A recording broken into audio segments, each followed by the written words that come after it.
Hi అండి, అందరికీ నమస్కారం. మీకు ఏదైతే వీడియోలో చూపిస్తున్నానో తొక్కలతో కలిపి పొటాటో ఫ్రై చాలా బాగుంటుంది, ట్రై చేయండి. మీకు పొటాటోస్ చూపించాను కదా, ఎప్పుడైనా పొటాటోస్ మీరు తెచ్చుకోవాలనుకుంటే అలా డాట్స్ ఉన్నవైతే గట్టిగా ఉంటాయి, ఎక్కువ రోజులు నిల్వ ఉంటాయి, మనం వండుకున్నా బాగుంటాయి. డాట్స్ ఉండాలి అంటే పుట్టుమచ్చలాగా డాట్స్ లాగా ఉంటాయి కదా, అవైతే హార్డ్గా ఉంటాయి, బాగుంటాయి. ఫ్రెంచ్ ఫ్రైస్ కూడా అవే పొటాటోస్ తెచ్చుకోవాలి, చాలా టేస్ట్ ఉంటాయి. అవైతే అంటే క్రిస్పీగా ఉంటాయి.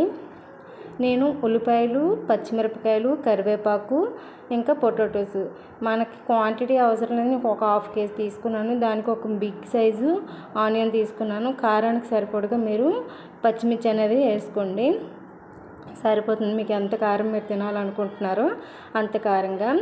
ఇంకా నేను ఆయిల్ వేసుకొని 3 కలిపేసి ఒకేలా వేసాను, లేకపోతే పొటాటోస్ కొంచెం వేగిన తర్వాత ఆనియన్స్, పచ్చిమిరపకాయలు వేసుకున్నా పర్వాలేదు, ఏం పర్వాలేదు. 3 కలిపేసి వేసుకోండి. ముందు ఆనియన్స్, పచ్చిమిరపకాయలు వేగించిన తర్వాత మాత్రం పొటాటో వేసుకోవద్దు, ఎందుకంటే ఆనియన్స్ మాడిపోతే పొటాటోలు ఉడకవన్నమాట.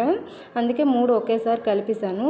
కొంచెం బాగా మీకు చూపించాను కదా, కొంచెం రెడ్ కలర్ వచ్చినంత వరకు వేయించుకున్న తర్వాత సాల్ట్ వేసుకోండి, రుచికి సరిపడగా సరిపోతుంది.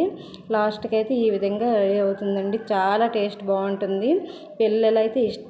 పిల్లలైతే చాలా చాలా ఇష్టంగా తింటారన్నమాట.